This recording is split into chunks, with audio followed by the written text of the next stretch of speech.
హరే కృష్ణ ప్రభుజీ, ధన్యవాదాలు. మనము నిన్నటి రోజున ఈ యొక్క భగవద్గీతలో ఉన్నటువంటి ఏదైతే నిరాకార బ్రహ్మలో లీనమయ్యేటువంటి జ్ఞాన మార్గాన్ని గురించి క్షుణ్ణంగా మనం చూసాము.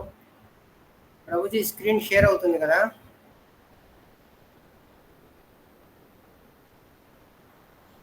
అవుతుంది ప్రభు. ఈ విధంగా మనం మొత్తం అంతా రాసుకొని బాగా చర్చ అనేది చేశాము. తర్వాత ఈరోజు నేను క్లుప్తంగా మళ్ళీ వీడియో తీసి కూడా 5 మినిట్స్లో దీన్ని ఎలా మనం అర్థం చేసుకోవాలని కూడా చెప్పాము. ఈరోజు మనము భగవద్గీతలో మరి అష్టాంగ యోగం ద్వారా ఉన్నటువంటి యోగులు మరి ఎక్కడికి వెళ్తారు అనేటువంటి విషయాన్ని మనం ఇప్పుడు చూద్దాము. దానికంటే ముందు మనము కొన్ని రకాల ముక్తులు మనకు ఉన్నాయి, వాటి యొక్క పేర్లు ఒకసారి చూసుకొని మనము మ్యాటర్లోనికి వస్తాము. మనకు 5 రకాలైనటువంటి ముక్తులు ఉన్నాయి.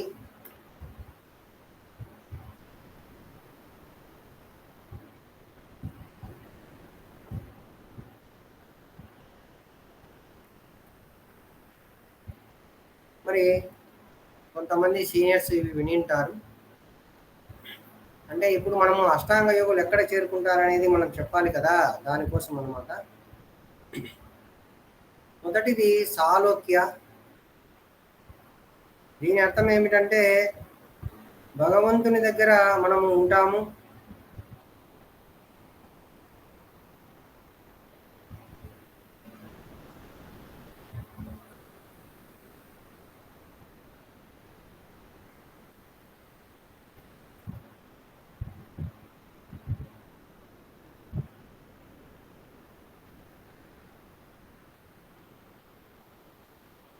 రెండవది సామీప్య.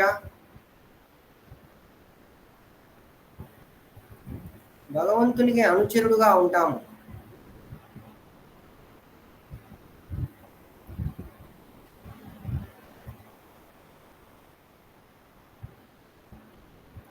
అంటే అర్జునునిలాగా భగవంతుడు ఎక్కడైనా అవతారాలు తీసుకుంటే మనం కూడా భగవంతునితో పాటే అక్కడ అవతరిస్తాము. మూడవది సారూప్య. ఇక్కడ భగవంతునిలాగా మనకు దేహం అనేది ఉంటుంది, భగవంతునిలాగా 4 చేతులు, చతుర్భుజాలు, తర్వాత ఆయనలాగా శరీరము ఉంటాయి. అయితే ఇక్కడ మనకు కౌస్తుభమణి అనేటువంటిది ఉండదు. మనకు భగవంతుని దగ్గరే ఉంటుంది అది. ఇంకొకటి సార్ష్టి. అంటే భగవంతుని దగ్గరికి వెళ్ళిన తర్వాత భగవంతుడు ఏదైతే మరి ఆ యొక్క ఐశ్వర్యాలను భోగిస్తున్నారో అవన్నీ కూడా వీళ్ళకు ఉంటాయన్నమాట.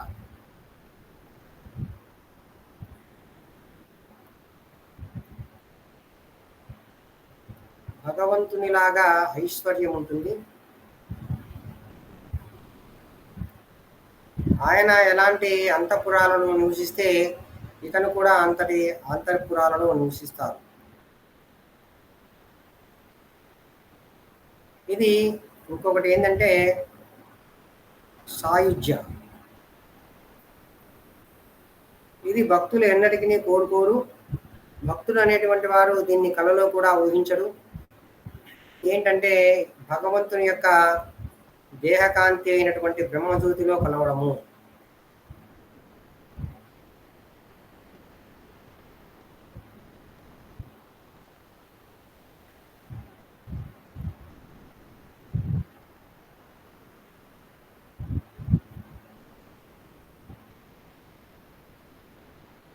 అంటే మనం ఇందాక పైన చెప్పుకున్నటువంటి జ్ఞాన మార్గం అన్నమాట ఇది. ఇలాంటిగా మనకు 5 రకాలైనటువంటి ముక్తులు ఉంటాయి. దీంట్లో ఏమైనా ప్రశ్నలు ఉన్నాయా ప్రభుజీ? ఏం లేవా? లేకపోతే ముందుకెళ్దాము.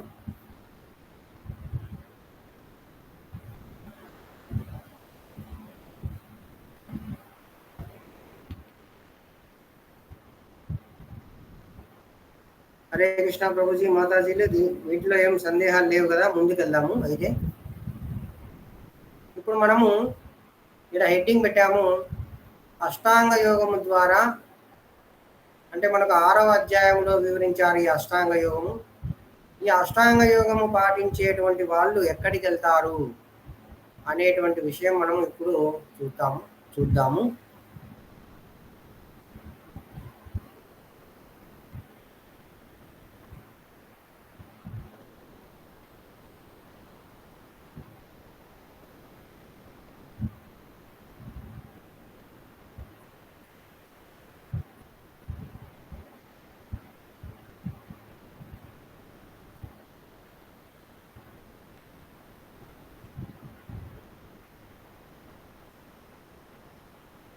ఇది జ్ఞాన మార్గము. నిన్న మనము 3 రోజుల నుంచి దీని గురించి చెప్పుకున్నాము.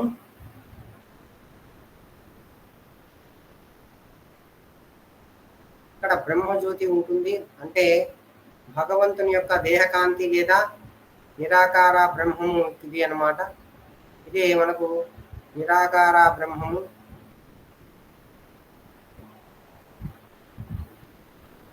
ఈ అష్టాంగ యోగం కూడా మనకు ఇక్కడే వస్తుంది. ఇది ఎలా వీళ్ళు ముందుకెళ్తారనేది మనం ఇప్పుడు చర్చ చేస్తాము.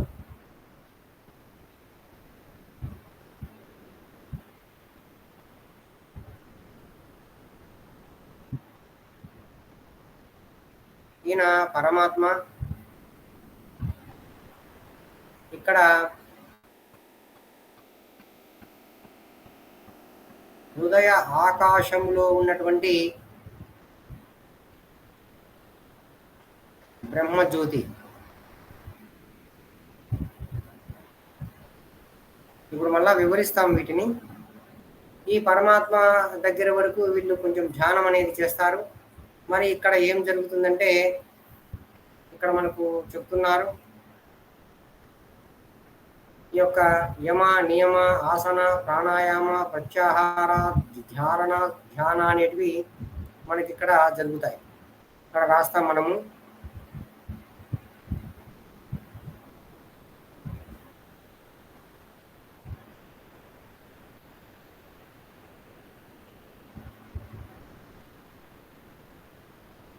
యమ, నియమ, ఆసన, ప్రాణాయామ, ప్రత్యాహార, ధారణ, ధ్యాన, సమాధి, ఇవన్నీ కూడా ఇక్కడ వస్తాయి. దీన్ని మనం ఇప్పుడు చర్చ అనేది చేస్తాము. ఈయన పరమాత్మ. మనం గ్రీన్లో తీసాము. ఎప్పటిలాగానే కర్మి అనేటువంటి వాడు ఈ యొక్క జ్ఞాని సాంగత్యంలోనికి వచ్చిన తర్వాత కొంతమంది నిష్కామ కర్మ యోగాన్ని చేసి, ఇక్కడ నిష్కామ కర్మ యోగం చేస్తారు. ఇది కర్మి. నిష్కామ కర్మ యోగాన్ని చేసి అంతఃకరణ శుద్ధి పొంది, నేను ఆత్మ అనేటువంటి అనుభూతిని పొంది ఈ మార్గం గుండా మరి బ్రహ్మజ్యోతిలో కలుస్తారు. మనం ఇదంతా జ్ఞాన మార్గం అన్నాము. అష్టాంగ యోగం ద్వారా కూడా 6వ అధ్యాయంలో కొంతమంది బ్రహ్మజ్యోతిలో కలుస్తారు. వారి మార్గం కూడా ఇలాగానే ఉంటుంది. ఈ కర్మి అనేటువంటి వారు జ్ఞాని సాంగత్యంలోనికి వస్తారు. జ్ఞాని అనే సాధువు సాంగత్యంలోనికి వస్తారు.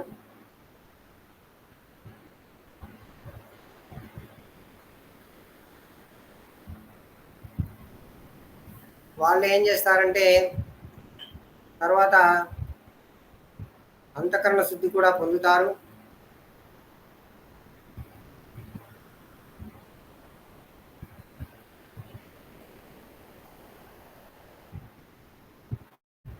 మనం నిన్న చెప్పుకున్నాము అంతఃకరణ శుద్ధి అంటే ఏమిటి అని.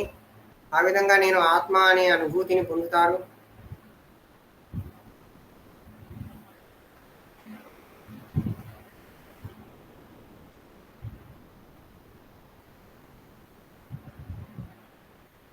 పొందిన తర్వాత ఈయన ఇటు సైడ్ వెళ్ళడు. జ్ఞాన మార్గంలోనికి వెళ్లకుండా ఏం చేస్తారంటే ఈ యొక్క ఏదైతే అష్టాంగ యోగంలో ఉన్నటువంటి సాధనాలను ఈయన అవలంబిస్తాడు.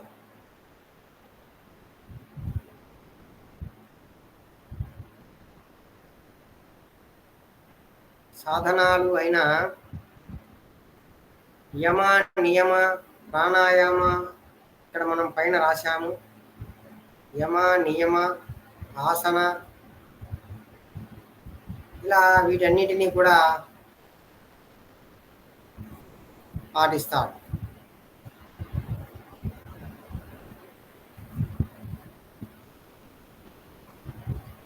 అదేమిటంటే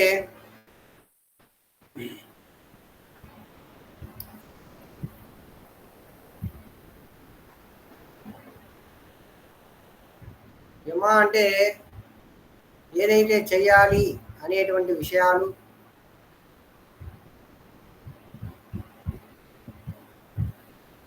మరి నియమ అంటే చేయకూడనటువంటి పనులు,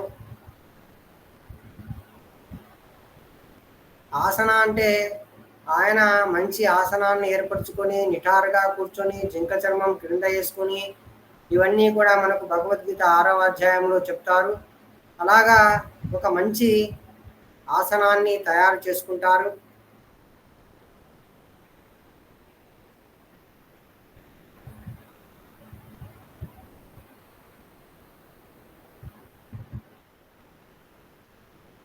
చేసుకున్న తర్వాత మరి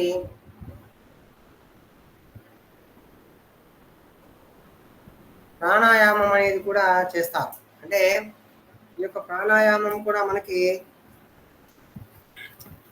ఈ మన శరీరంలో కూడా చక్రాలు అనేటివి ఉంటాయి. తర్వాత ఈ చక్రాల గుండా మరి ప్రాణవాయువును అనేటువంటిది వారు నిరోధిస్తారు. ఇక్కడ యమ అంటే చేయాలి అనే విషయాలన్నీ కూడా చేస్తారు, ఏదైతే అష్టాంగ యోగానికి అవసరమైనటివో. నియమ అంటే చేయకోకుండా ఉండేటివన్నీ చేస్తారు. ఆసనాన్ని బాగా ఏర్పరచుకుంటారు. అప్పుడు ప్రాణాయామాన్ని చేస్తారు. ప్రాణాయామం మనకు 6 స్థానాలలో ఉంటుంది. ప్రాణాయామము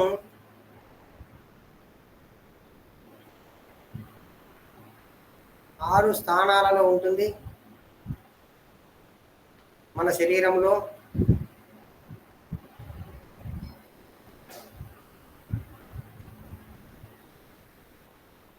అయితే ఈ యొక్క ప్రాణాయామం చేసేటప్పుడు ప్రాణవాయువును ఈ 6 స్థానములలో తిప్పుతూ కింది నుంచి పైకి మళ్ళీ బ్రహ్మరంధ్రం ద్వారా మరి ఆ వాయువును పైకి పూనిచ్చి అలా యోగి అనేటువంటి వారు తన జీవితాన్ని చాలిస్తారన్నమాట.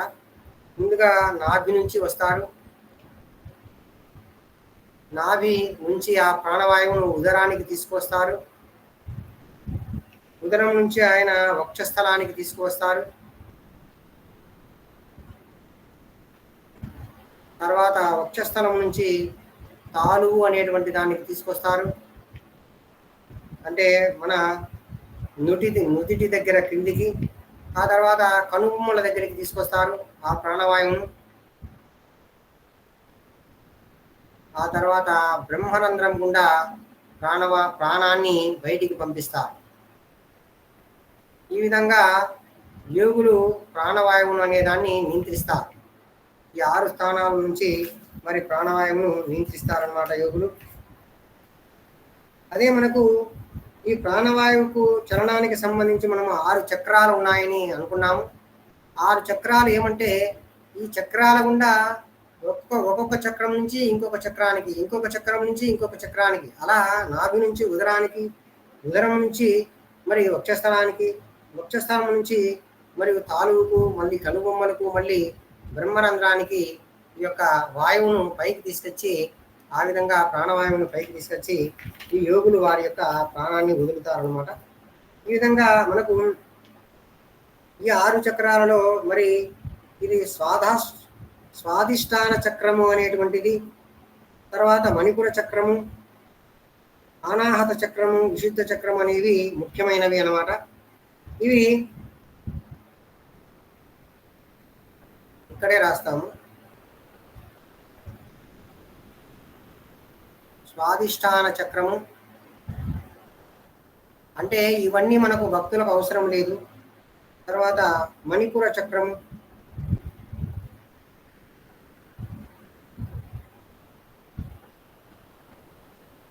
తర్వాత అనాహత చక్రము, ఇవి మన శివ మరి యోగి అనేటువంటి వారు ప్రాణాన్ని తీస్తారనమాట. ఈ విధంగా ఈ యొక్క ప్రాణాయామం కూడా చేశారు.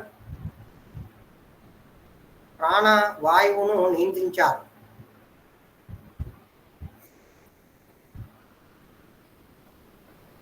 అలాగే ఈ ప్రత్యాహార అంటే ఆయన మితమైన ఆహారాన్ని తీసుకోవడము, అలాగే ఇంద్రియాలను నిగ్రహించడము చేశారు.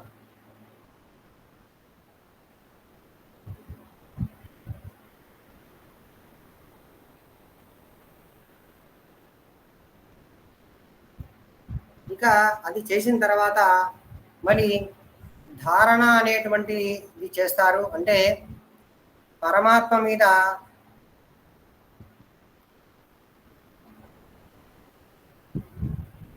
ధారణ చేస్తారు. ఇక్కడ వస్తుంది స్టేజీ, ధారణ స్టేజీ. తర్వాత కనిపిస్తుంది కదా ప్రభుజీ డయాగ్రామ్ దగ్గర గీశాను ధారణ అని. కనపడుతుందిలే ప్రభు. హరే కృష్ణ. ఈ విధంగా పరమాత్మ మీద ధారణ చేసిన తర్వాత ఇక్కడి వరకు బాగానే వస్తాడు, పరమాత్మ మీద ధ్యానం వరకు బాగానే వస్తాడు. వచ్చిన తర్వాత ఈ ధ్యానం అనేది పరమాత్మ మీద ముందు చేస్తాడు.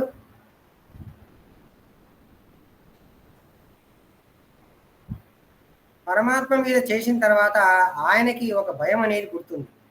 నేను నిరాకార బ్రహ్మలో లీనం కావాలనుకుంటున్నాను కదా, జ్ఞాని నాకు అంతా బ్రహ్మమే అని చెప్పారు కదా, ఇక్కడ చెప్పుకున్నాము జ్ఞాని అంతా బ్రహ్మమే ఉంటుంది అని చెప్పారు కదా.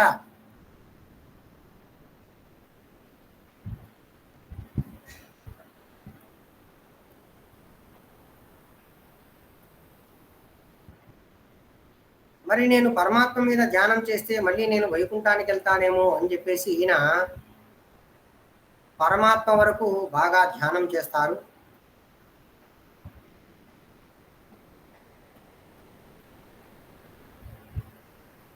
అక్కడ ఈయన ఏం చేస్తాడంటే తర్వాత పరమాత్మ మీద ధ్యానం తీసివేసి,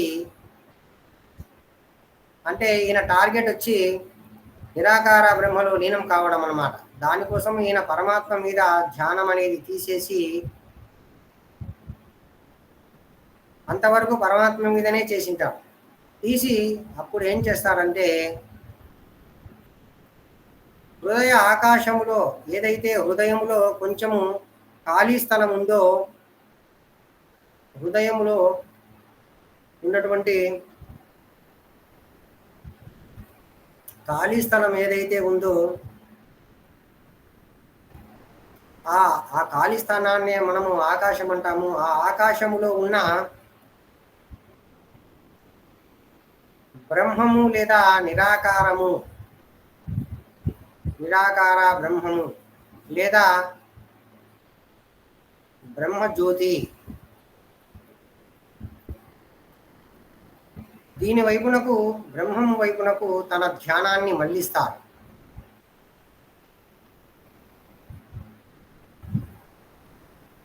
మళ్ళించి సమాధి స్థితిలోనికి చేరతారు.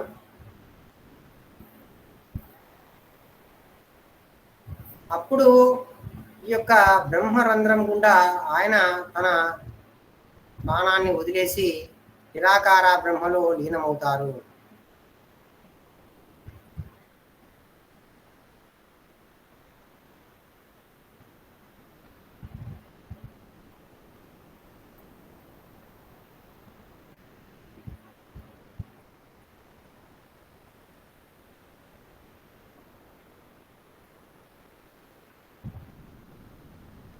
మనము మరి ఇటువంటి ముక్తిని ఏమంటామంటే ఇక్కడ రాశారు, ఈ డయాగ్రామ్లో కనిపిస్తుంది కదా, అది సద్యోముక్తి అనేటువంటిది అని అంటారు. అంటే ఇతను కుయోగి. కుయోగి అంటే కుయుక్తులతో ఉన్నటువంటి యోగి. ఎందుకు కుయోగి అన్నాము ఇతన్ని అంటే ఇతను పరమాత్మ మీద ధ్యానాన్ని మధ్యలో తీసేశారు, అందుకే ఇతను మోసపూరితమైన యోగి. మోసపూరిత యోగి కుయోగి అంటే.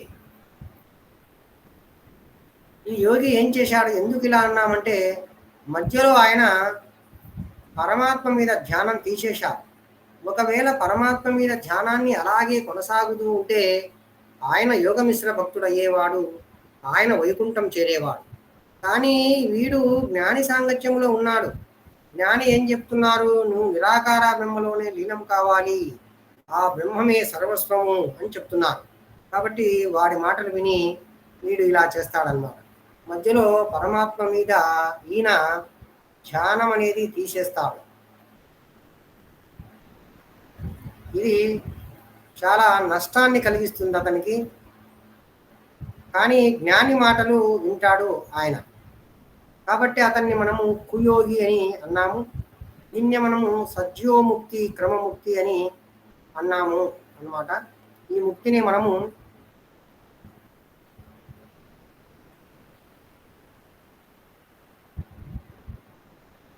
సజ్జోముక్తి క్రమముక్తి అన్నాం. ఇది మనకు భగవద్గీతలో 6వ అధ్యాయములో ఉన్నటువంటిది ఇది అన్నమాట.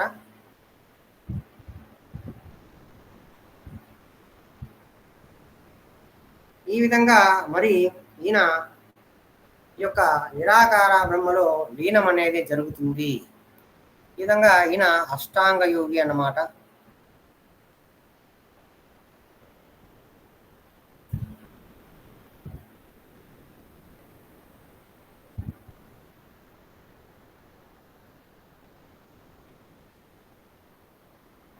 ఇది ఈ విధంగా అష్టాంగ యోగి. ఎవరికైనా డౌట్స్ ఉన్నాయా ప్రభుజీ?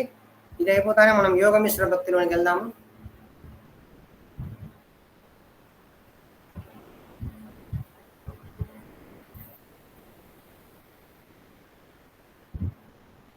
హరే కృష్ణ ప్రభుజీ, ఎవరికైనా డౌట్స్ ఉన్నాయా? లేవు ప్రభు. ఇంకా ఎవరికైనా ఉన్నాయా?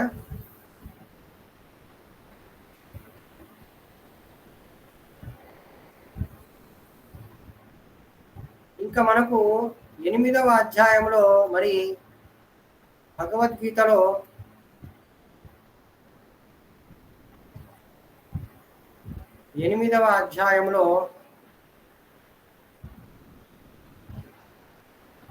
యోగ మిశ్ర భక్తులు అనేటువంటి వారు వస్తారు.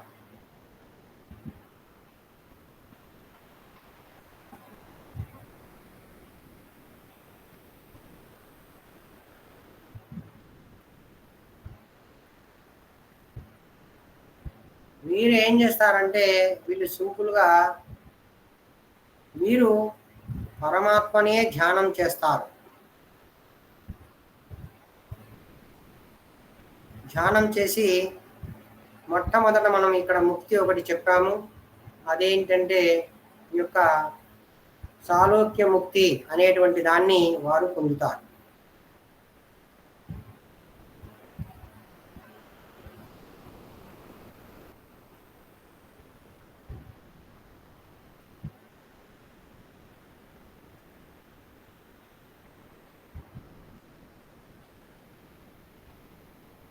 వీరు వైకుంఠ లోకాల్లో ఉంటారు.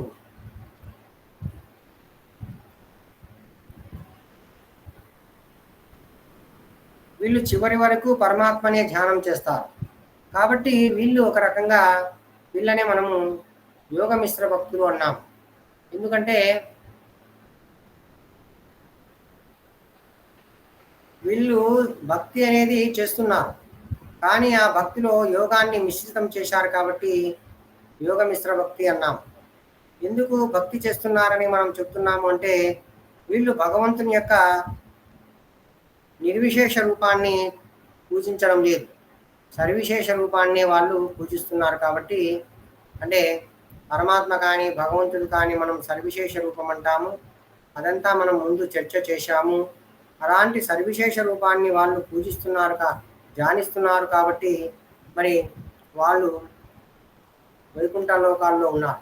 ఇక్కడ ఇంకొకటి వీళ్ళని ఎందుకు భక్తులు అంటున్నామంటే 2 పాయింట్లు. వీరు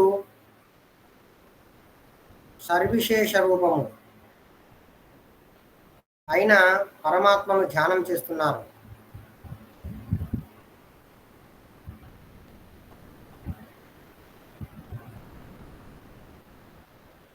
చేస్తూ స్మరణం కూడా పరమాత్మను చేస్తున్నారు. కాబట్టి వీళ్ళని మనము యోగమిశ్ర భక్తులు అన్నాం.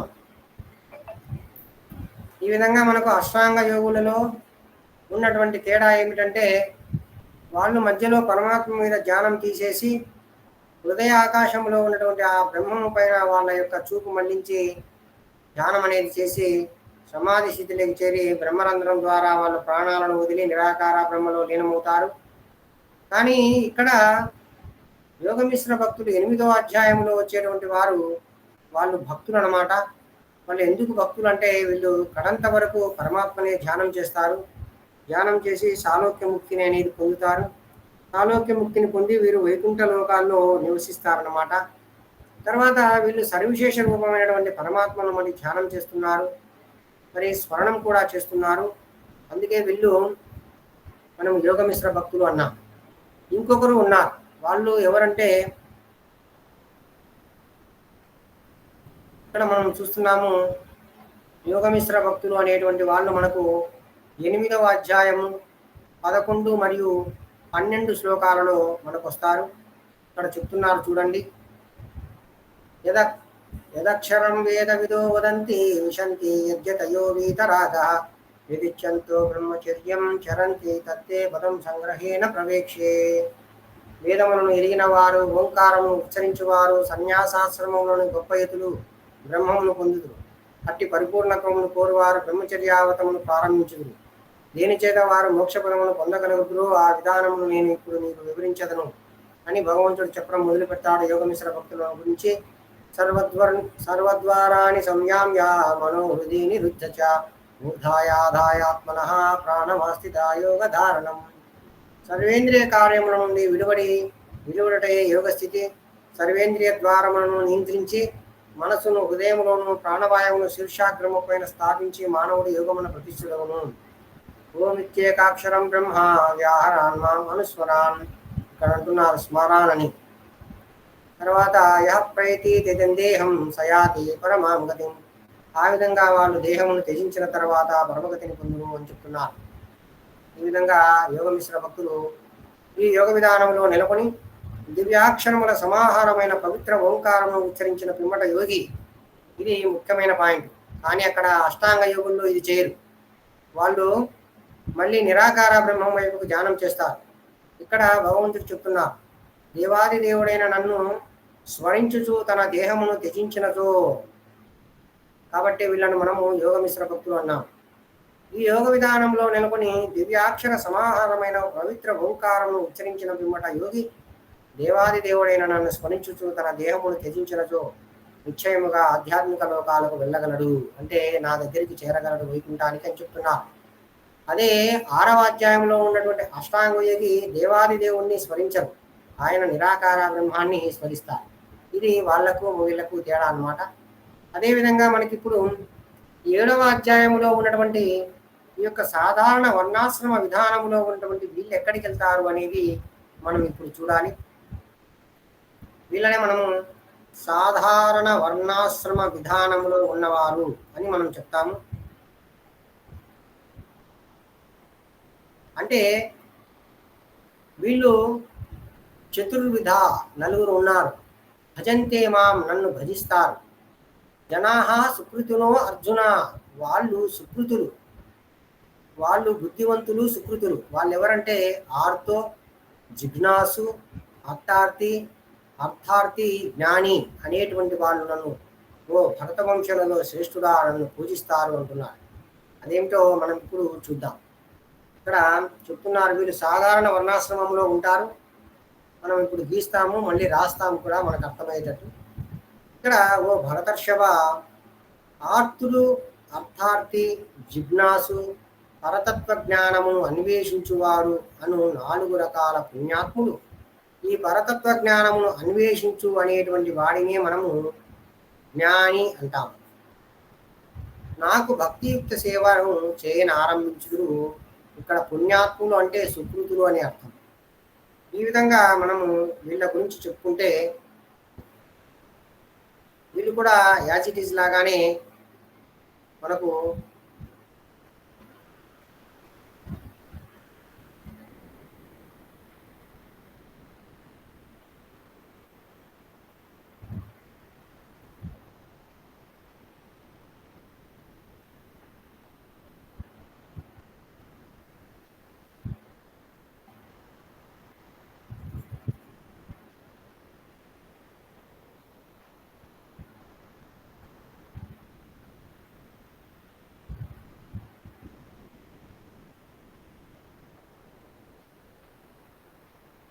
వీళ్ళు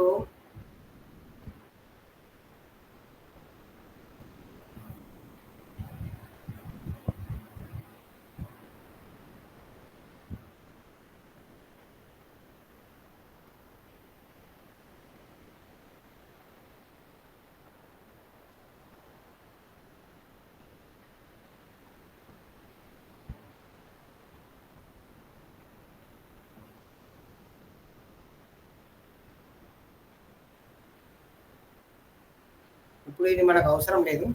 మనం ఈ స్ట్రైట్ లైన్ ఏదైతే గీస్తామో మనకు అది అవసరం అన్నమాట.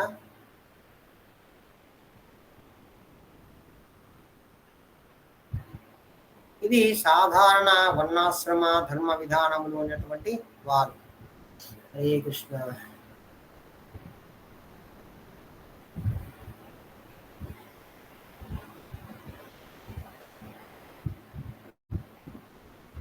ఈ విధంగా దీన్నే మనము సాధారణ వర్ణాశ్రమ విధానము అంటాము. మరి ఈ సాధారణ వర్ణాశ్రమ విధానంలో ఇక్కడ మనకు బ్రహ్మజ్యోతి, ఇక్కడ భగవంతుడు అనేటువంటి వారు ఉంటారు. సాధారణ వర్ణాశ్రమ విధానం అంటే ఇప్పుడు ఈ సాధారణ వర్ణాశ్రమ ధర్మ విధానంలో ఉన్నవారు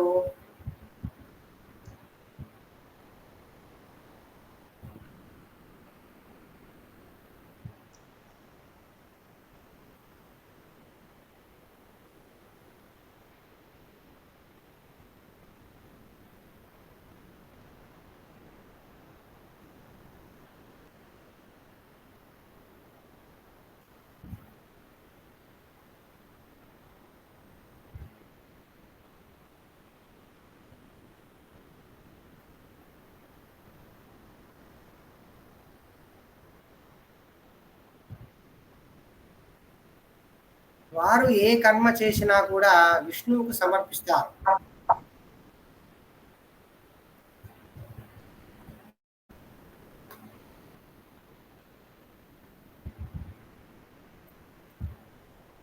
సమర్పించి కోరికలు కూడా కోరతారు.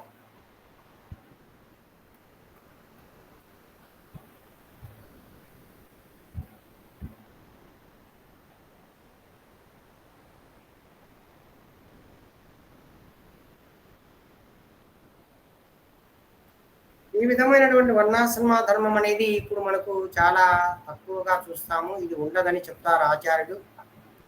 వీళ్ళల్లో మనకి నలుగురు ఉన్నారు. వాళ్ళు ఎవరంటే ఆర్థుడు. ఈయన బాధలను తట్టుకోలేక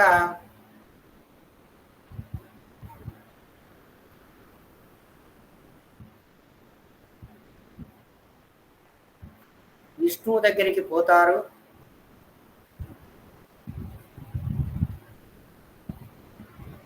విష్ణువు దగ్గరికి పోయి కర్మ ఫలితాలు సమర్పిస్తాడు.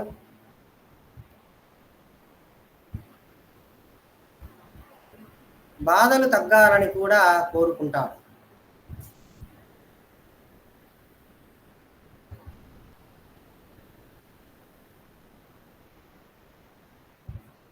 ఈయన ఆర్తి. రెండవ వారు ఇక అర్థార్థి.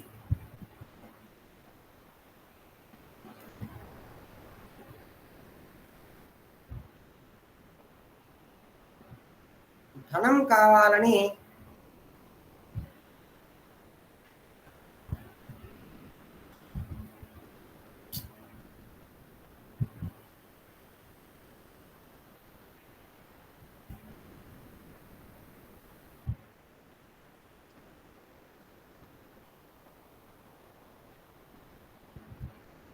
కోరుకుంటాడు. దానికి భగవంతునికి కర్మ ఫలితాలను కూడా సమర్పిస్తాడు. అయ్యా నాకు ధనాన్ని ఇవ్వండి అని కోరుకుంటాడు. ఇంకొక ఆయన జిజ్ఞాసు.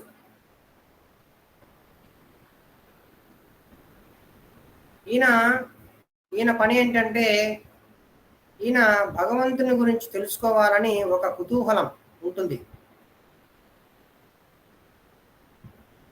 అంటే ఆ శాస్త్రంలో ఏముంది, ఈ శాస్త్రంలో ఏముంది, భాగవతంలో ఏం చెప్పారు, భగవద్గీతలో ఏం చెప్పారు, రామాయణంలో ఎలా ఉంది, ఇలా మొత్తం అన్ని చదువుకుంటూ ఈయన జిజ్ఞాసు అన్నమాట.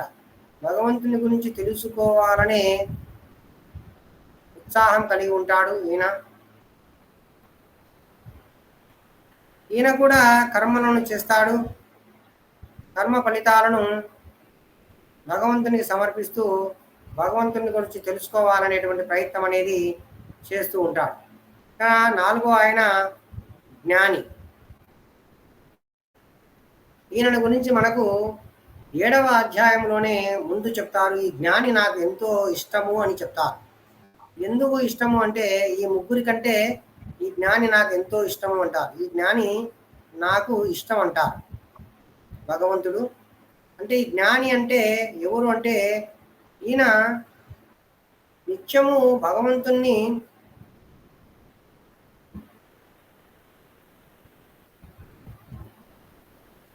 ధ్యానిస్తూ స్మరిస్తూ ఉంటాడు.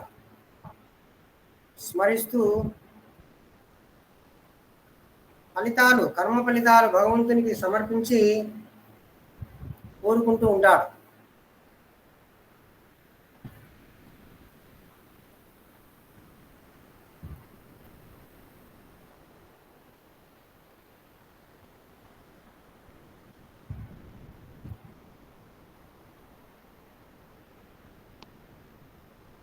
ఈ నలుగురు కూడా కోరికలను కోరేవారే. వీళ్ళల్లో ముందు ఉన్నటువంటి ముగ్గురిని మనము ప్రధానీభూత భక్తులు అని అంటాం. ఏమిటంటే వాళ్ళు భక్తి చేస్తున్నారు కానీ ఈ యొక్క ఆర్థుడు, అర్థార్థి,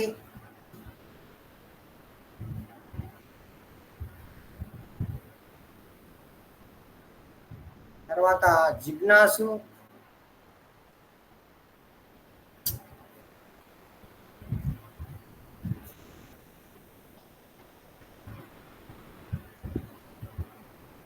వీరిని ప్రధానీభూత భక్తులు అంటాం.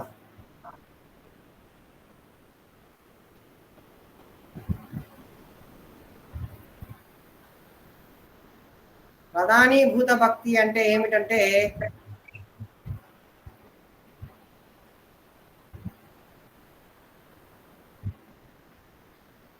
భక్తి అనేది మిశ్రితమై ఉంది,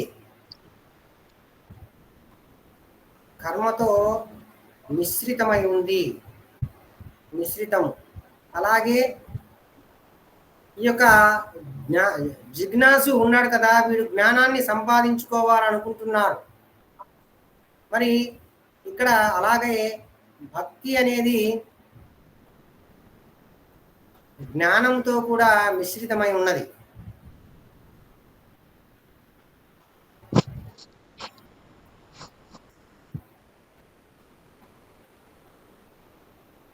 ఇది అర్థమైందా ప్రభుజీ? అర్థం కాకుంటే అడగండి.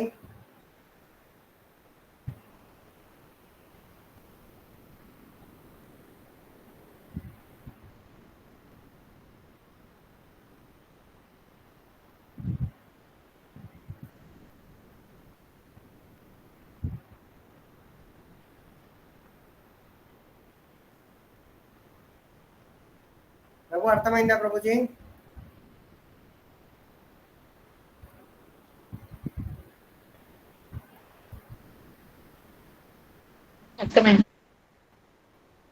ఇక్కడ ఏంటంటే వాళ్ళు భక్తి చేస్తున్నారు, ఆ భక్తిలో కర్మను మిశ్రితం చేసి అయ్యా నాకు ఏదో ఒక ఫలితాన్ని ఇవ్వండి అని అడుగుతున్నారు. అలాగే భక్తి కూడా చేస్తున్నారు. మరి జిజ్ఞాసు అనేటువంటి వాడు భగవంతుని తెలుసుకోవాలి కాబట్టి కొంచెం జ్ఞానం కూడా నాకు ఇవ్వవయ్యా అనుకుంటున్నారు. కాబట్టి వీళ్ళను మనము భక్తిలో ఈ కర్మ జ్ఞానం అనేది మిశ్రితమై ఉంది, ప్యూర్ భక్తి కాదనమాట ఇది. ప్యూర్ భక్తి ఏంటంటే మనం భక్తి మార్గంలోనికి వెళ్ళినప్పుడు మనకు అక్కడ తెలుస్తుంది ఈ కర్మ జ్ఞానములు అనేటువంటివి మనకి మిశ్రితం అనేది కాకూడదు. కాబట్టి వీళ్ళు భక్తి చేస్తున్న కర్మ జ్ఞానాలను మిశ్రితం చేస్తున్నారు. అయితే వీళ్ళు నేరుగా భగవంతున్నే విష్ణువునే మరి పూజిస్తున్నారు. అందుకే వీళ్ళను మనం ప్రధానీభూత భక్తులు అంటున్నాము. లేదా కర్మ మిశ్ర భక్తులు అంటే కర్మను భక్తిలో మిశ్రితం చేస్తున్నారు కాబట్టి కర్మ మిశ్ర భక్తులని, లేదా జ్ఞానాన్ని మిశ్రితం చేస్తున్నారు కాబట్టి జ్ఞాన మిశ్ర భక్తులని అంటాం. అయితే ఈ ముగ్గురు కూడా మరి భగవంతుని యొక్క సేవను కోరుకుంటున్నారు. ఇది కూడా మనకు ఇంపార్టెంట్. ఆర్తుడు అర్థార్థి ఈ జిజ్ఞాసు అనేటువంటి వాళ్ళు భగవంతుని యొక్క సేవను కోరుతున్నారు. వాళ్ళు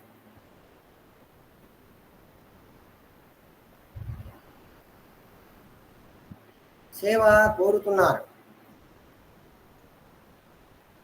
ఇక మిగిలిన వాడు ఎవడంటే వీడే జ్ఞాని. మరి ఈ జ్ఞాని ఎందుకు ఉత్తమమైనటువంటి వాడు వీళ్ళందరికంటే ఇతను నిరంతరము భగవంతుణ్ణే ధ్యానిస్తూ స్మరిస్తూ ఉంటాడు. కానీ భగవంతుని నుంచి కూడా ఏదో ఒకటి ఆయన కోరుకుంటుంటాడు కాబట్టి ఈయన కూడా ప్యూర్ భక్తుడు కాదు. జ్ఞాని ఇక్కడ ఏం తెలుస్తాడంటే జ్ఞాని అనేవారు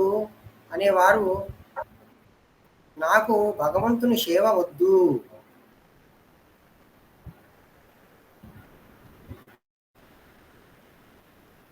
నేను అలాగే మౌనంగా తటస్థంగా ఉంటాను, నాకు భగవంతుని సేవ అనేది నాకు వద్దు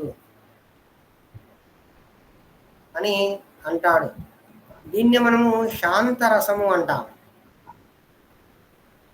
ఇది కూడా మనము వచ్చే ఎపిసోడ్లలో తెలుసుకుంటాము. భగవద్గీతలో వస్తుంది మనకు. దీన్ని మనము శాంతరసం అంటాము.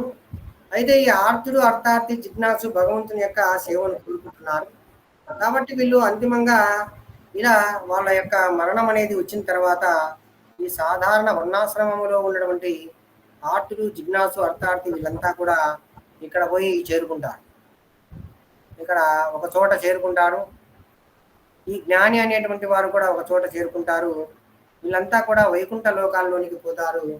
అయితే ఈ జ్ఞాని మాత్రము ఆయన సేవ అనేది చేయడు. ఈ అర్థార్థి ఏదైతే ఆర్తుడు జిజ్ఞాసు ఉన్నారో వీళ్ళు మాత్రమే సేవ చేస్తారు. కాబట్టి వీళ్ళందరూ కూడా వైకుంఠానికి చేరుకుంటారు.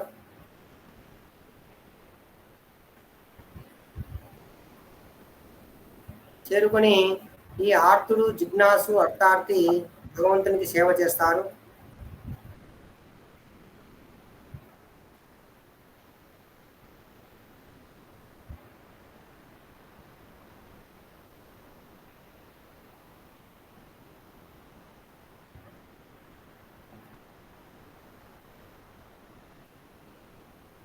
కానీ ఈ జ్ఞాని సేవ చేయడు, శాంతరసంలో అలాగా ఉంటాడు.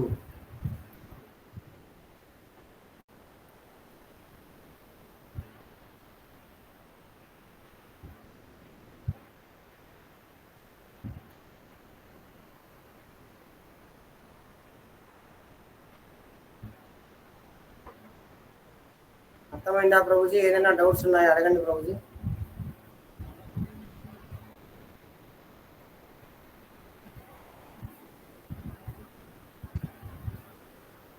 ఇక్కడ మనం చూస్తే మనకి మ్యాప్లో డౌట్స్ ఉంటే అడగండి ప్రభుజీ. కనిపిస్తుందా ప్రభుజీ? ఇది స్క్రీను కనిపిస్తుంది ప్రభు. సర్విశేష అంటే పరమాత్మ మరియు భగవంతుడు, నిర్విశేష అంటే నిరాకార బ్రహ్మము. ఇప్పుడు మనం చర్చించుకునిందే ఇక్కడ విషయం చెప్తున్నారు. మనం ఆల్రెడీ చర్చ చేశాము. మళ్ళీ విషయం చదివితే ఒకసారి ఇంకా మనకి బాగా అర్థమవుతుంది. చూడండి, అష్టాంగ యోగం ద్వారా జ్ఞాని తన మనస్సును పరమాత్మ మీద కేంద్రీకరించి ధారణ దశకు చేరుకొని ఎటువంటి ఆటంకం లేకుండా ధ్యానం చేస్తాడు. దాని తర్వాత అతడు తన దృష్టిని పరమాత్మ నుండి దూరం చేసి హృదయ ఆకాశంలో ఉన్నటువంటి బ్రహ్మజ్యోతి పైన దృష్టి పెడతాడు. ఆ విధంగా అతడు బ్రహ్మాన్ని ధ్యానిస్తాడు. చివరికి అతడు బ్రహ్మ సాక్షాత్కారంలో లీనమవుతాడు. ఈ విధంగా అష్టాంగ యోగానికి బ్రహ్మ సాక్షాత్కారానికి ఒక సాధనగా ఉపయోగించవచ్చు. అష్టాంగ యోగం అనేది బ్రహ్మ నిరాకార బ్రహ్మలో లీనం కావడానికి కూడా ఉపయోగించవచ్చు అని మనకి ఎక్కడ చెప్తున్నారు అంటే 2వ స్కందం భాగవతంలో చెప్తున్నారు. లేదా అష్టాంగ యోగాన్ని పరమాత్మను సాక్షాత్కరించుకోవడానికి కూడా మనం ఉపయోగించుకోవచ్చు. అదేమిటంటే భగవద్గీతలో మరి 8వ అధ్యాయంలో ఉన్నటువంటి యోగమిశ్ర భక్తులు వీళ్ళు, యోగమిశ్ర భక్తులు అన్నమాట వీళ్ళు. ఈ విధంగా కూడా 2 రకాలుగా కూడా మనం అష్టాంగ యోగాన్ని పరమాత్మను సాక్షాత్కరించుకోవడానికి, బ్రహ్మ సాక్షాత్కరించుకోవడానికి 2 సార్లు కూడా మనం ఉపయోగించుకోవచ్చు అని మనకు తెలియజేస్తున్నారు. ఇది భక్తిలాగా మనకి మరొక మార్గం కావచ్చు. భక్తి మిశ్ర అష్టాంగ యోగం చేస్తే ఎక్కడికి వెళ్తారు అంటే సాలోక్య ముక్తిని పొందుతారు. మనం సాలోక్య ముక్తి అంటే మనం ఇక్కడ రాశాము ఏమిటో అనేది, భగవంతుని దగ్గరికి మనం చేరుతాము, వైకుంఠ లోకాలకి అని అర్థము. ఈ విధంగా ఇది భగవద్గీతలో మనకు 8వ అధ్యాయము 11, 12 దాంట్లో వివరించబడినది అని చెప్తున్నారు.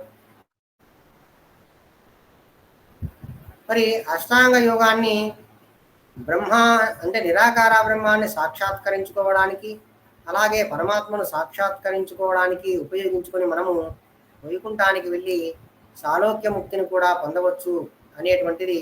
అంటే బ్రహ్మాన్ని సాక్షాత్కరించుకుంటే ఆయన నిరాకార బ్రహ్మలో లీనమవుతాడు, పరమాత్మను సాక్షాత్కరించుకుంటే ఆయన సాలోక్య ముక్తిని పొంది వైకుంఠానికి వెళ్తాడు అని దీని అర్థం. ఈ విధంగా జీవగోస్వామి మరియు శాస్త్రము ప్రత్యేకముగా అష్టాంగ యోగమును ఒక పద్ధతిగా మనకు చెప్పడం లేదు. అంటే జీవగోస్వాములు మరియు శాస్త్రాలు ఇవన్నీ కూడా మనకు ఒక పద్ధతిగా మరి చెప్పడం లేదు. ఎందుకంటే ఇక్కడ సర్విశేష రూపాన్ని గ్రహించడం అంటే మనం పరమాత్మను మరియు భగవంతుని లీనము మనం చేస్తున్నాం, భగవంతునిలో లీనం కావడం అనేది మనం చేస్తున్నాం. కాబట్టి అష్టాంగ యోగం అనేది ఒక రకమైన భక్తి యోగము. ఇక్కడ అష్టాంగ యోగం ద్వారా మనం పరమాత్మను సాక్షాత్కరించుకున్నప్పుడు అది భక్తి యోగం అవుతుంది. అష్టాంగ యోగం అనేది నిరాకార బ్రహ్మాన్ని సాక్షాత్కరించుకోవడానికి ఉపయోగిస్తే అది భక్తి యోగము కాదు. మనము ఇక్కడ చెప్పుకున్నాం, ఎక్కడ చెప్పుకున్నామంటే ఏదైతే ఇక్కడ 8వ అధ్యాయంలో ఉన్నటువంటి వాళ్ళు మన పరమాత్మను ధ్యానం చేస్తున్నారు, స్మరణం కూడా చేస్తున్నారని చెప్పుకున్నాం. అదే విషయాన్ని ఇక్కడ చెప్తున్నాం. మరి స్మరణం కలిగి ఉంటుంది, ఎల్లప్పుడూ కృష్ణుని స్మరించడం జరుగుతుంది. ఏది మనకు 8వ అధ్యాయంలో వచ్చేటువంటి యోగమిశ్ర భక్తులు అన్నమాట. వీళ్ళు 6వ అధ్యాయంలో వచ్చేటువంటి వారు భక్తులు కాదు,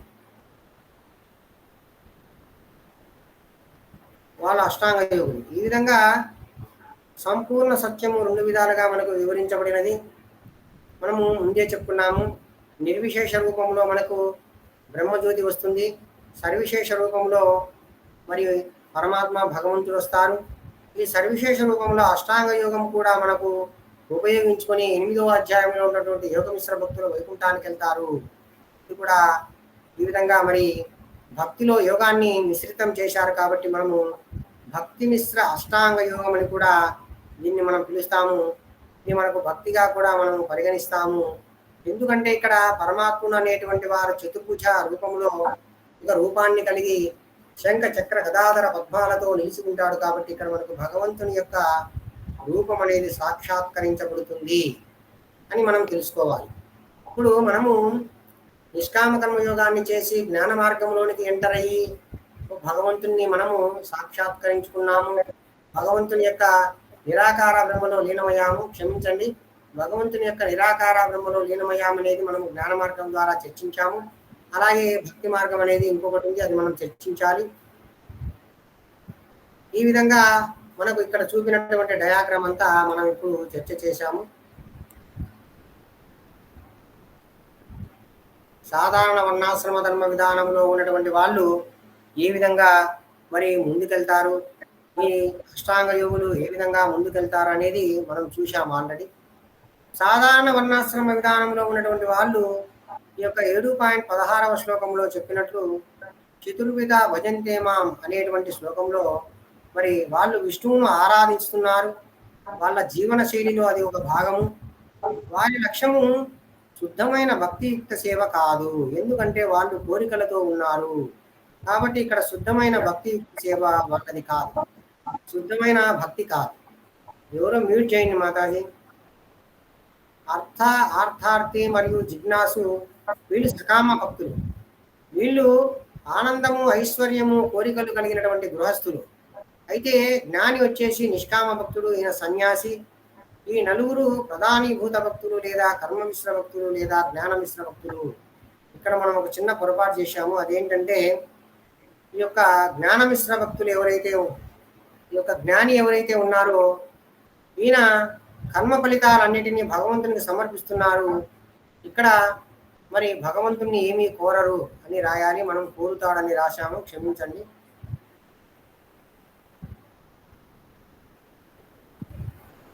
కోరడు, ఆయన ఏమీ కోరడు అనమాట. అందుకే జ్ఞాని నాకు ఇష్టం అంటున్నారు భగవంతుల వారు. అర్థమైందా ప్రభుజీ? మాతాజీ ఎవరికైనా అర్థమైందా? అర్థం కాలేదా? ఎవరు ఏం పలకడం లేదు.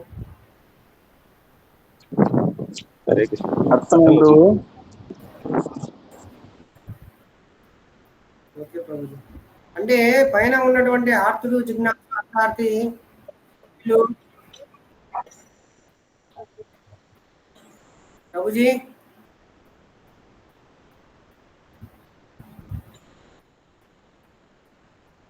అదే ప్రభుజీ చెప్తున్నాను. జ్ఞాని అనేటువంటి వారు భక్తి చేస్తున్నారు.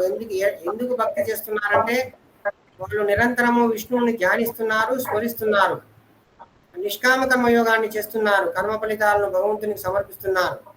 అయితే పై ముగ్గురు కోరికలను కోరుతున్నారు. నాకు ధనం కావాలని, నాకు కష్టాలు తొలగాలని, నాకు జ్ఞానం కావాలని, నీ యొక్క గురించి తెలుసుకోవాలని వీళ్ళు ముగ్గురు కోరికలను కలిగి ఉన్నారు. కానీ జ్ఞాని అనేటువంటి వాడు కోరిక లేదు కాబట్టి ఇతను నాకు జ్ఞాని అంటారు. అది ఎక్కడ వస్తుందంటే మనకు 7వ అధ్యాయంలోనే 17వ శ్లోకంలో మనకు వస్తుందన్నమాట. నెక్స్ట్ శ్లోకంలో వస్తుంది. తేషాం జ్ఞాని నిత్యయుక్త ఏక భక్తి విశిష్యతే ప్రియో హి జ్ఞానినో అత్యర్థమహం సచ మమ ప్రియ. ఎందుకో ఇక్కడ మనకు చెప్తున్నారు భగవంతుడు ఎందుకు ఇష్టం అంటున్నారంటే, చూడండి, నాకు జ్ఞాని అనేటువంటి వాడు ఇష్టము. ఎందుకనగా ఇది ఎత్తిపోయిందనమాట. కార్పొరేట్ భాషం అనేది పోయింది దీంట్లో. ఎందుకు జ్ఞాని ఇష్టం అంటే ఈ నలుగురిలో పరిపూర్ణ జ్ఞానము కలిగి నిత్యము శుద్ధమైనటువంటి భక్తియుక్త సేవలో నెలకొని ఉన్నాడు జ్ఞాని. మరి ఆయన ఏమీ కోరడం లేదు. పై ముగ్గురు కోరుతున్నారు. అందుకే జ్ఞాని నాకు ఇష్టము అంటారు.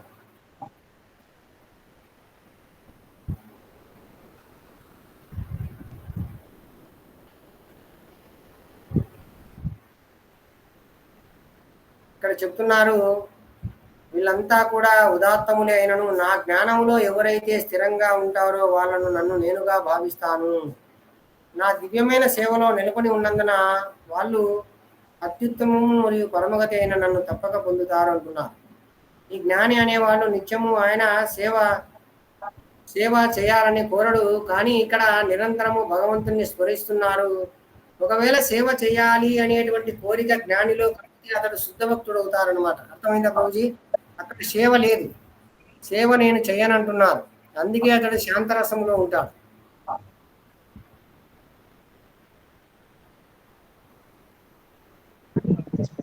హరే కృష్ణ ప్రభుజీ. ప్రభుజీ అంటే ఇప్పుడు జ్ఞాని అంటే సేవ చేయడం ప్రభుజీ, అంటే భగవంతుడికి సేవ లాంటివి అంటే వాటి మీద ఇంట్రెస్ట్ చూపడనా చెప్పేది? జ్ఞాని అనేవాడు అన్ని చేస్తున్నాడు. ఏదైతే శుద్ధ భక్తుడు చేసేటువంటి అన్ని చేస్తున్నాడు. ఆయన విష్ణువును ధ్యానిస్తున్నాడు,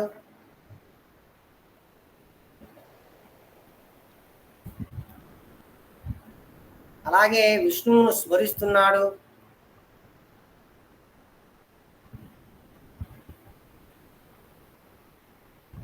అలాగే ఏమీ కోరడం లేదు. ఆయన కోరికలు లేవు.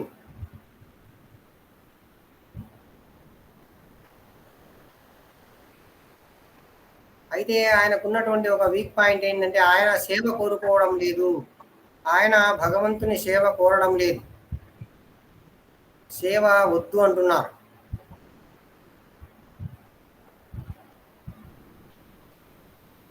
ఇక్కడ భగవంతుడి సేవ సేవ. హరే కృష్ణ ప్రభుజీ.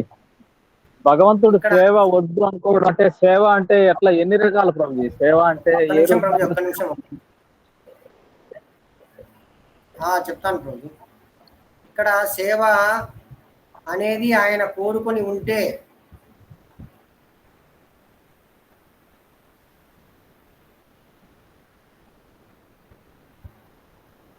ఈయన శుద్ధ భక్తుడు అవుతారు, కానీ అలా కోరడం లేదు. ప్రభుజీ, సేవ అంటే నవవిధ భక్తినా? చెప్తాను మాతాజీ, చెప్తాను.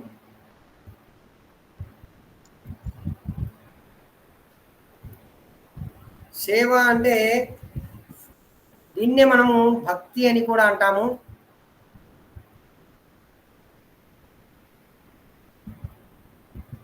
ఉదాహరణకి కొన్ని సేవలు నేను చెప్తాను. భాగవతం చదవడము సేవ,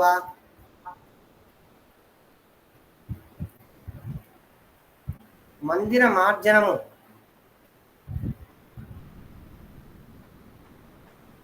శ్రీ విగ్రహాలకు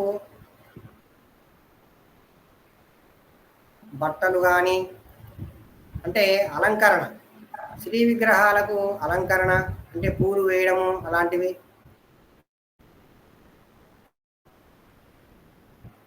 తర్వాత పూలు కుట్టడము,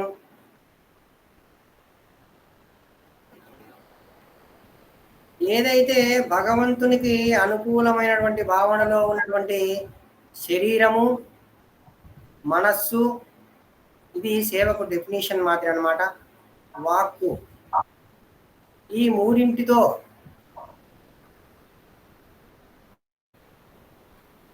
భగవంతునికి, కృష్ణునికి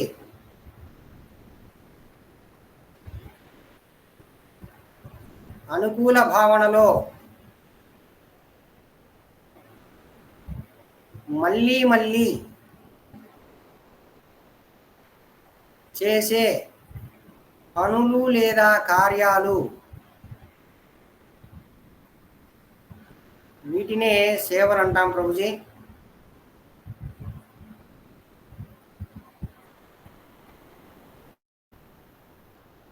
హరే కృష్ణ ప్రభుజీ.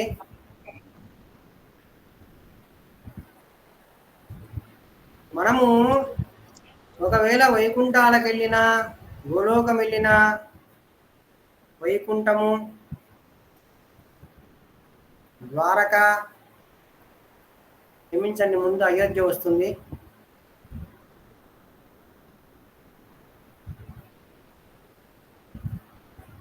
అయోధ్య, తర్వాత ద్వారక, తర్వాత గోలోకము. ఇక్కడ ఇక్కడ ఎక్కడికి వెళ్ళినా కూడా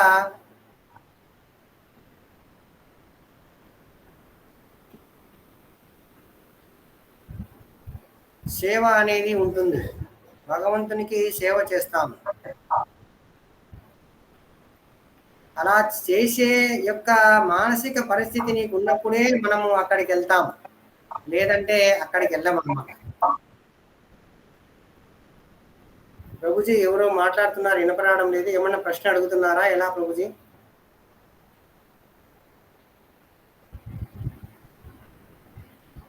ప్రభుజీ, ఇప్పుడు వైకుంఠము, అయోధ్య, ద్వారక అంటే భూమి మీద ఉన్నాయి కదా ప్రభుజీ. గోలోకం వేరు కదా, గోలోకం ఎక్కడ ఉండదు పైన. ఇప్పుడు అయోధ్య, వైకుంఠం, ద్వారక కింద కదా ప్రభుజీ ఉండేది. వైకుంఠము, అయోధ్య,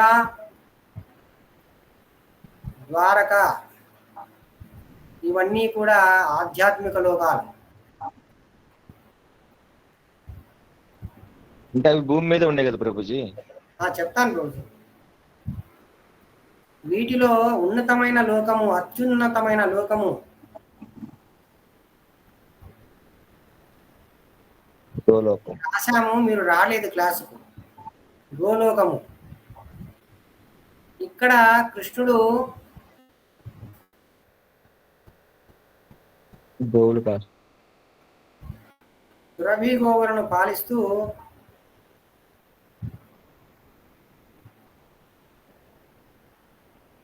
మానవ ఆకారంలో, నర ఆకారంలో త్రిభంగి రూపంలో వేణువును వాయిస్తూ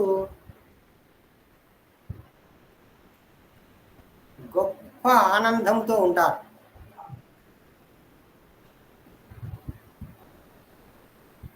అయితే భగవంతుడు ఉన్నటువంటి ఒక శక్తుల కారణముగా ఆయన అవతరించడానికి ముందు ఏదైతే మనం ఈ గోలోకం అంటున్నామే దీన్నే మనం బృందావనం అని కూడా అంటాం. ఈ గోలోకాన్నే మనము గోలోకము, బృందావనము, ఇవి రెండు ఒకటే పేరు. భగవంతుడు ఎప్పుడు అవతరించాలనుకుంటే అప్పుడు ఏం చేస్తారయ్యా అంటే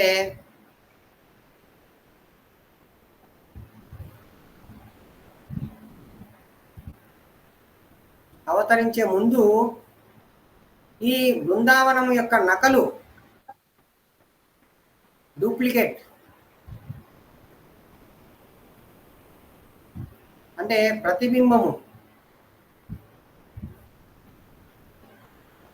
ఈ లోకానికి తెచ్చేస్తారు.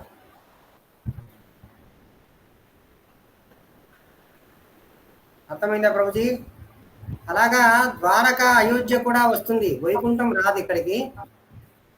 ఈ వైకుంఠము, అయోధ్య, ద్వారక ఇవన్నీ కూడా గోలోకానికి క్రిందే ఉన్నటువంటి భాగాలు. చెప్పండి ప్రభుజీ. ఇంకా భౌతిక జగత్తులో ఇప్పుడు మనం ఉత్తరప్రదేశ్లో ఇలాంటి బృందావనము మనం చూస్తాము.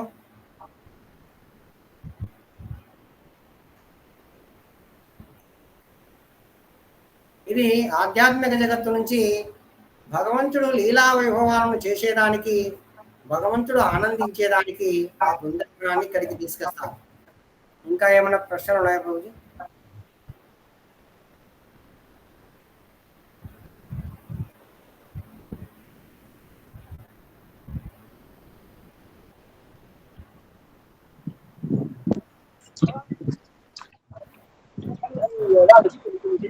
హరే కృష్ణ ప్రభుజీ. గోలోక బృందావనం అంటే గోవులకు ప్రత్యేకించి ఆ సురభి అనేటువంటి గోవులు ఉండేటువంటి ఆ గోలోక బృందావనము బృందావనానికి కింద ప్రత్యేకించి గోవులకు మాత్రమే ఒక లోకం ఉంటుందనేసి నేను నాకు అర్థం కాక అలా అర్థం చేసుకున్నట్లు రెండు ఉంటాయనేసి నేను చదివినట్టు అనిపిస్తుంది ప్రభుజీ. అంటే కృష్ణుడు అనేక లక్ష్మీ దేవతలతో భూలోకంలో బృందావనంలో ఉంటాడని, ఆ బృందావనానికి కింది లోకంలో కృష్ణుడు గోవులతో ఉంటాడని, అదే లోకానికి కింద అనేసి విన్నాను ప్రభుజీ. అది నేను అర్థం చేసుకోవడంలో పొరపాటు, మరి చదవడంలో పొరపాటు అవుతుంది. కొంచెం క్లారిటీ ఇవ్వండి ప్రభుజీ. ఇప్పుడు ఇది కనిపిస్తుంది కదా స్క్రీన్ మీకు. మనము ఇవన్నీ చెప్పాము, మీరు క్లాసులకు రాలేదన్నమాట.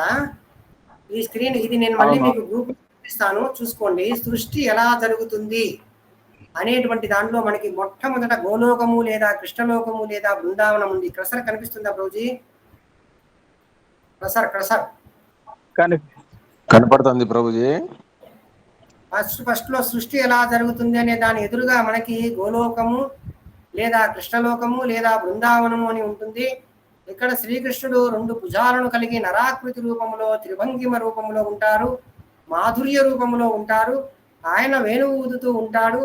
ఆయన చుట్టూ సురభి గోవులు ఉంటాయి. ఆయనకు ఈ లోకముతో పనే లేదు. ఆయన పిల్లను గోవు ఊహించుకుంటూ ఆయన ఆత్మలోనే ఆయన అమితమైనటువంటి ఆనందాన్ని అనుభవిస్తూ తనలో ఉన్నటువంటి సంధిని, సంవిత్, హదిని శక్తులతో గొప్ప ఆనందములో మునిగి తేలుతూ ఉంటాడు. ఈ యొక్క లోకాలతో ఆయనకు పని లేదు.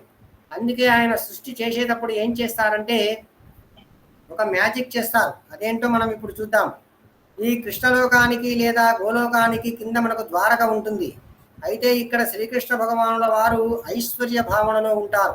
గోలోకంలో మాత్రము మాధుర్య భావనలో ఉంటారు. మన టార్గెట్ గోలోకం చేరడం అన్నమాట. కానీ అక్కడ గోలోకంలో ఏదైతే ఈ బృందావనంలో భాగవతంలో చెప్పబడినటువంటి గోవులను మేపుతూ పేడ ఎత్తడము, గోవుల ఆ యొక్క మూత్రాన్ని పట్టడము, పొద్దున్నే సద్ది మూటలు కట్టుకొని గోవులను తోలుకుపోవడము, సాయంత్రానికి ఇంటికి రావడము, వెన్నను పితకడము, పాలను పితకడము, వెన్నను తయారు చేయడము, ఇలాంటి సిచ్యువేషనే గోలోకంలో ఉంటుంది. మనలాగా అన్ని విద్యలు మేడలు ఇవన్నీ ఈ యొక్క నవనాగరికత, కాంక్రీట్ నాగరికత అక్కడ ఉండదు. మనం పోయి అక్కడ పోయి సేవ చేయాల్సింది ఇవే. వేడ ఎత్తడము, గోవుల మూత్రాన్ని తీయడము, ఆ పాలు పితకడము, చిలకడము, పెరుగుగా పేరబెట్టడము, చిలకడము, వెన్న తీయడము, ఇలాంటివన్నీ చేయాలి. అక్కడ కృష్ణుడితో మనం ఆటలాడుకోవాలి. కృష్ణుడు భుజాల మీదకి ఎక్కాలి, మన భుజాల మీదకి కృష్ణుడు ఎక్కుతారు. మనం అక్కడ భగవంతుడు, ఆయన గొప్ప భగవంతుడని మనం అక్కడ భావించము. దీనినే మనము మాధుర్య భావన అంటాము. కానీ ద్వారకలో అలా ఉండదు. ద్వారకలో శ్రీకృష్ణుడు ఐశ్వర్య భావనలో ఉంటారు. ఉదాహరణకి ఆయన ఒక డోర్ దగ్గర నుంచి వస్తూ ఉంటారు. అప్పుడు మంది మాగదులు చెప్తారు, రాజా మార్తాండ, ఆ తాండ, ఈ తాండ, ఈయన అలాంటి గొప్ప పని చేశాడు, ఇలాంటి గొప్ప పని చేశాడు, శ్రీకృష్ణ భగవాడు వస్తున్నాడు భగవరాక్ అంటారు. ఆయన వస్తాడు. ఆయన వస్తానే మరి టేబుల్ మీద ఆహారం పెట్టాలని వాళ్ళ అమ్మ చూస్తుంది, లేదా రుక్మిణి మాత చూస్తుంది. అయితే మరి టేబుల్ మీద అన్నం పెట్టాలంటే ఏం చేయాలి? ఆయనకి భోజనం పెట్టాలంటే ఆచమనం చేయాలి, పాత్రలని సిద్ధం చేయాలి, భక్తి పాటించాలి, తర్వాత భయపడాలి శ్రీకృష్ణునికి. ఆయన ఏమన్నా అనుకుంటాడేమో అని మనం కంగారు పడాలి, తర్వాత అన్ని వడ్డించాలి, మళ్ళీ ఆయన తినాలి. ఇలా ప్రతిదీ కూడా ఐశ్వర్య భావనలో ఉంటాడు ఆయన. ఇది భక్తులు ఎన్నటికీ ఐశ్వర్య భావనలో ఉండాలని కోరుకోరు. తర్వాత మనకు అయోధ్య వస్తుంది, అక్కడ శ్రీరామచంద్రుల వారు ఉంటారు. అంటే ఇవన్నీ వైకుంఠ లోకాలు, ఈ ద్వారక, అయోధ్య ఇవన్నీ. ఇక్కడ కూడా మనం అనేక సున్నాలు చుట్టాము, ఇవన్నీ కూడా ఇక్కడ రాశాము వైకుంఠాలు అని. ఇక్కడ ఒక్కొక్క వైకుంఠంలో నృసింహస్వామి ఉంటారు, ఒక్కొక్క వైకుంఠంలో వామన స్వామి ఉంటారు, ఒక్కొక్క వైకుంఠంలో మత్స్యావతారమైనటువంటి వారు ఉంటారు, ఒక వైకుంఠంలో కూర్మ అవతారం ఉంటారు. ఇలా అనేక వైకుంఠాలలో భగవంతుడు అనేకమైనటువంటి అవతారాలు తీసుకుని ఉంటారు. ఆ అవతారాలన్నీ అక్కడ ఉంటాయి. అయితే ఇక్కడ మనం విరజా నది అని కూడా రాశాము. కనిపిస్తుందా ప్రభుజీ? విరజా నది లేదా కారణ జలము అని కనిపిస్తుంది ప్రభుజీ. కనిపిస్తుంది ప్రభుజీ. ఈ విరజా నది అనేది ఈ భౌతిక జగత్తును మరియు ఆధ్యాత్మిక జగత్తును విడదీస్తుంది. ఇప్పుడు సున్నాలు చుట్టా చూడండి, భౌతిక జగత్తు ఆధ్యాత్మిక జగత్తు మధ్య ఒక బార్డర్. ఏదైతే మనం పాకిస్తాన్, ఇండియా లాగా ఇప్పుడు కొట్టుకుంటున్నామో అలాగా ఒక బార్డర్ అన్నమాట ఇది విరజా నది. ఈ విరజా నది కూడా ఒక కథ ఉంది. వామనత అవతారంలో భగవంతుడు ఈ యొక్క బలికి 3 పాదాల నేలను అడిగినప్పుడు 2 పాదాలు మరి ఒకటి భూమి మీద పెట్టడం, ఒకటి ఆకాశంలో పెడతారు. ఆకాశంలో పెట్టినప్పుడు ఈ విరజా నదికి చిల్లు పడుతుంది. ఆ చిల్లులో నుంచి భగవంతుని యొక్క పాద పద్మాలను తాకి గంగా నది ముందు వైకుంఠ లోకాల్లో ప్రవేశించి తర్వాత ఈ యొక్క భౌతిక జగత్తుకు వస్తుందన్నమాట. ఇది ఈ యొక్క ఆధ్యాత్మిక లోకంలో ఉన్నటువంటి కథా కామేషు అన్నమాట.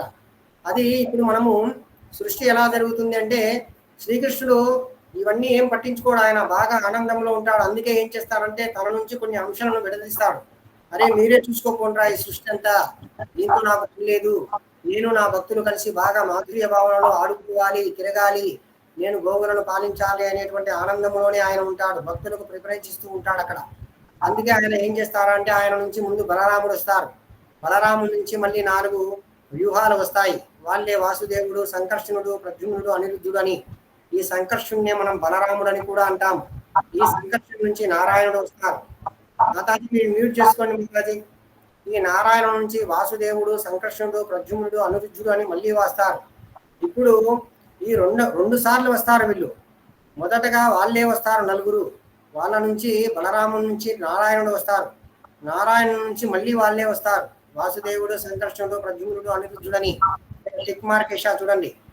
తర్వాత వీళ్ళ నుంచి ఉన్నటువంటి సంకర్షణులలో నుంచి పురుషావతారాలు బయలుదేరుతాయి. ఈ పురుషావతారం అయినటువంటి కారణోదక సాయి విష్ణువుల వారే సృష్టికి మూలము. ఈయన మనకి 10వ అధ్యాయం చివరి శ్లోకంలో కూడా చెప్తారు ఈయన గురించి. అరే అర్జున, ఎందుకయ్యా ఇంత నా యొక్క సువిస్తారమైనటువంటి జ్ఞానాన్ని నువ్వు పొందలేవు? చూడు, నా ఒక్క అంశ అయినటువంటి కారణోదక సాయి విష్ణువే చాలు, 1,000 కోట్ల విశ్వాలను సృష్టిస్తున్నారు, తర్వాత లయం చేస్తున్నారు ఆయన అని చెప్తారు. ఈ యొక్క పురుషావతారాలు అయినటువంటి ఈ 3 కారణోదక సాయి విష్ణువు, గర్భోదక సాయి విష్ణువు, క్షీరోదక సాయి విష్ణువు అనేటువంటి వారి నుంచి మనకి సృష్టి అనేది ప్రారంభమవుతుంది. ఆ తర్వాత మనం బ్రహ్మ గురించి అనేకమైనటువంటి విషయాలు మనం చర్చ చేశాము. ఇవన్నీ మీరు చూడలేదు కాబట్టి నేను దీన్ని ఇప్పుడు మీకు PDF పంపుతాను గ్రూప్లో, ఒకసారి చదువుకోండి. ఒకవేళ మళ్ళీ ఏదైనా చెప్తాము మేము వింటాము అంటే మళ్ళీ మనం చెప్తాము, ఇబ్బంది లేదు. కారణోదక విష్ణువు నుంచి మరి ఎలాగా మరి సృష్టి వస్తుంది, ఇవన్నీ కూడా మనము చూస్తామన్నమాట. కాబట్టి ఇది చాలా మనకి 2 రోజులు 3 రోజులు ఉంటుందన్నమాట. ఇది 3 రోజులు చెప్పాము. ఇది చాలా బాగుంటుంది. ఎలాగా సృష్టి వస్తుంది అనేది ఇలా మనం అంతా స్క్రీన్ షేర్లో కనిపిస్తుంది కదా, ఇలా అంతా మనం చూస్తున్నాం అన్నమాట. ఈ విధంగా ఎలా బ్రహ్మ వస్తారు,